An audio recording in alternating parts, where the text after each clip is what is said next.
Hello and welcome to Battle Ready. Today we thought we would talk about something that's sort of interesting, and that is, does the lore even matter? Does it even matter? And the reason I ask is because Drake and I are both big fans of the lore. We love the battle tomes, we love the wikis, we love all that sort of stuff that talk about the lore and where the armies come from and who's leading them and the different battles and strifes. I read a lot of the books. It's very fun. It's a very fun aspect of the whole hobby. And but Warhammer isn't the only miniatures game out there, and there's a lot of minis games that don't have a lot of lore behind them. For example, we played A Song of Blades and Heroes, and it's a fine enough game. My guys fought Drake's guys, and we just sort of fought back and forth with some guys that we made up, and it was a good little skirmish game. It was fun. There was zero lore. Yeah. The game doesn't come with any lore. Now, of course, when I made the armies, we sort of created a little bit ourselves, right? Because we had one that was all undead, led by a powerful necromancer, and the other one was like a party of D&D adventurers sort of thing. So it was sort of, the story sort of was emergent, but there wasn't, pages and pages and pages of story about where that necromancer came from or the adventurers who were trying to stop him or her. Just wasn't there, right? And we still have fun. I still have fun. Did you still have fun? Mm-hmm. So I guess that got me thinking, does lore matter? Drake, what do you think? Does lore matter? If you're just looking to play the game, no, it doesn't. If you want to have a good narrative game, it matters. Basically, it depends on what kind of game you're playing. If you're playing matched play, you don't really need to look into the lore. But if you're playing like a narrative play, you probably want to look into the lore. Yeah, I guess that's totally true, right? If you're just looking to roll dice and go pew pew and kill some guys, then you don't need the lore. You don't need to know what a knight adjudicator is all about to know that he's got good rend and he's going to do some damage. Unless it's Night Haunt, then he has no rend. Unless it's Night Haunt. You don't need the lore to play. That's totally true. But I guess my question was sort of more, is the lore a part of enjoyment of the game? Does the lore matter towards your enjoyment? I think it does for us personally, but I think it varies from person to person. All right, well, let's talk about you personally. What do you think about it? I think it is an essential part of the game. All right, why? Because if you didn't have lore, you couldn't play Path to Glory so much because you would need the lore to name them. That's true. So Path to Glory it's a narrative campaign style, so it's very bound up in the lore. Mm-hmm. And I know you like Path to Glory. We'll be doing more of that shortly. Yeah, I think the next one will come out Wednesday. But what about, we don't always play Path to Glory, right? Yeah. We play a lot of under the matched play rules. What about for that? Matched play, it's mostly just rolling dice and... I mean for you, when you're playing. For me, the lore doesn't affect match play that much. Really? Yeah, because all it is having the little men's here and charging my little men's into your little men's. That definitely happens. I think I disagree. Really? I think the lore is super important for me. I shouldn't say super important. It's a big factor in my enjoyment of the game. I like playing Warhammer specifically, or maybe in large part, because of the lore. I know you do have Chaos in the Old World. Well, yeah, I have that board game. It's Fantasy Flight. I think the one I have is Fantasy Flight board game. But no, I'm talking about when we're playing Warhammer. Mm-hmm. I like to build armies where I can see the Stormcasts. They're coming up to a storm, an old keep, and they're fighting off the Night Haunts, and it creates this story. It's almost like table lore, right? It's not official lore that's going to go out in books and things like that, but on our table, we get to see how this group of Stormcast, led by Indrasta, fared against this group of Night Haunt with the Mortarch of Grief at their head. Night Haunt. Night Haunts. But that sort of thing is really compelling to me. I like that. It really makes me get into the game a lot more. And it makes every die roll so much more consequential. Because if it's just fighting and shooting, I roll the dice, and law of averages, I'm going to hit some, miss some, and Although I kind of disobey the law of averages. My law of averages is different than the actual law of yeah, averages. you do seem to have good rolls most of the time. It's either amazing rolls or terrible rolls. Not right here. Not normal rolls. No. I never have normal rolls. But yeah, for me, even in matched play, I'm making when I play the game, I'm also watching a story unfold, and that story is very much informed by the lore.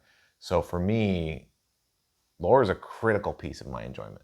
If it wasn't for the lore, I would probably still like it, just like I liked Song of Blades and Heroes. It's fine. I Man's like over it. here, man's over here. They charge into each other. That's basically the game. But You roll dice. I wouldn't like it as much, and I can almost certainly say we wouldn't have the number of armies that we have. Oh, yeah. We wouldn't have all the models that we do, because what happens is the lore catches me, right? The starter box was Night Hunt and Stormcast, right? We got that.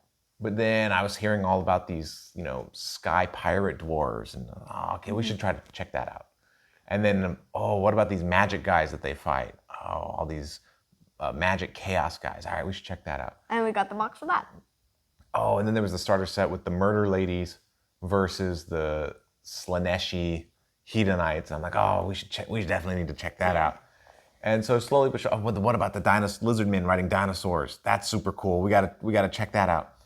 So the lore is what brought me to a lot of these places, and the reason we play so many different kinds of things, relatively, is because I love the stories. I love the stories that it creates, and I love the little faction challenges.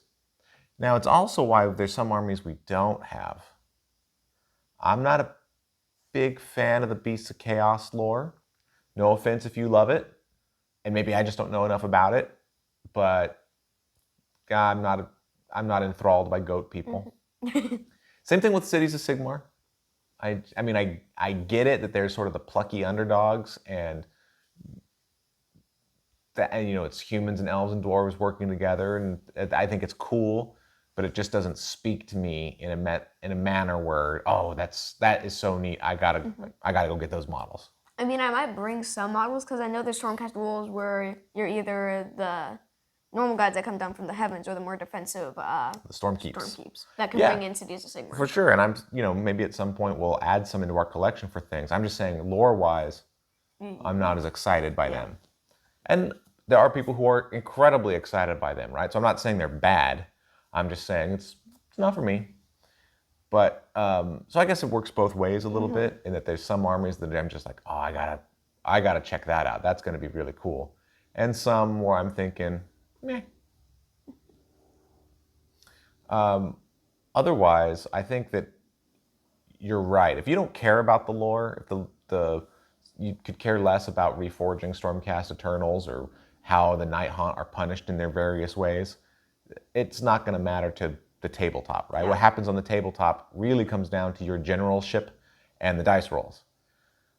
But for me, I enjoy the game more because of the narratives that it creates. And even if you didn't know the underlying lore, I think the narrative the game creates of, remember that one time I crashed into your line and just deleted a big old unit. Oh, remember the time when I was attacking you and I rolled 7 1s out of 11 dice. I know, that was amazing. All right, you have these epic moments that are just really cool. Also, I remembered several times when you obliterated 20 blue boys. To have your chain rasps? Yeah, when we were playing the Evocator John. Oh yeah, yeah. We had some rules errors. What we did is we thought that every guy in the enemy unit was what you rolled, when it was actually every guy in your friendly unit. Yes, the Evocators used to have an ability where they would Celestial Lightning, where afterwards you'd roll a bunch of dice and do mortals. We thought it was you rolled a die or 2 dice. I don't know. You rolled a die or 2 dice, whatever it was, for every model in the enemy unit, but it's not. It's for every Evocator that's on the table. And so he obliterated there was some major horde destruction there. It was good. Yeah, they aren't as big of horde breakers. No, they're not as powerful as they once were, and they don't even have that same ability anymore. Oh really? They don't even have lightning? It doesn't do the same thing anyway. Oh, I don't think. What does it do? I don't remember. But anyway, I think that's my take on the lore. I think I really love reading the stories. I'm almost done with the collection of short stories, the new Thunderstrike and other short stories. Oh my gosh, almost every single one of them has been really fantastic. They've all been very, very good stories. I'm on the last one now. I haven't started it, so I've got one more short story to go. But I think there's one exception, and it's a fantastic story, but it was included in the last collection, so I'd already read it before. Which one was it? Shipwrats. Oh It's yeah. the one with the Caradron and the same Skaven. the same ones who were in the long book. Yes, and which I love both the long books. And I love Shipwrats. I love all of them. It was a repeated story. But other than that, I don't think there have been any clunky ones. And there's been some really fun short stories. But that kind of stuff really gets me excited for the game. So is there anything in the lore that maybe you don't like, that you think should be removed or anything or anything about the lore that you wish wasn't there? No. No? You like what's there you like? Yes. Yeah, I think me too. I think one of the things I really appreciate, and this is just sort of good writing in general, is that almost every faction, the Stormcast are a great example of this. They're like these supermen, they're superheroes, they're imbued with deity, they're like demigods, but they still have a critical flaw where every time they're reforged, they sort of become less and less human. Wait, doesn't this Thunderstrike armor sort of kind of counteract that? No, the Thunderstrike armor can punch through the cursed skies that Be'lakor unleashed, usually. But it doesn't stop the reforging flaw. In fact, the flaw wasn't as bad until the Necroquake, because all the Sacrosanct guys were trying to like keep people's souls together. And then after the Necroquake, The soul is weird. the Sacrosanct guys had to go to the battlefield. Yeah. So they weren't there on the Anvil of Apotheosis to fix things. Now they're sort of less on the battlefield. I don't know. I think they're still there. They're still out there fighting. The Sacrosanct Chamber is still out there. But there's So the reforging issue is getting worse. because there's not as many sacrosanct. I mean, the Night Hunt definitely have dwindled since the stopping of the Necroquake. That's interesting. I wonder if that's true. I don't know if that's... I think it is. Seems... You think it is? Yeah, Seems because- logical. I just don't know.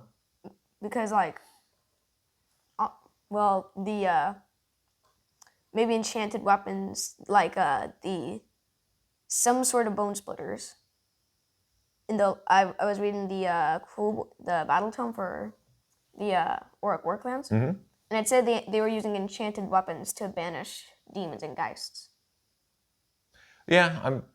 I mean, that's why all the Night Hunt are ethereal, right? That represents the fact that a lot of strikes just go through them. Yeah. And so the way you get around that is, in the story, it's by having extreme faith or extreme belief that you can, force of will let you clang through and hit them. But Somehow. It's hard to come across. Yep. And there's very ethereal. Yeah, I like to roll sixes a lot.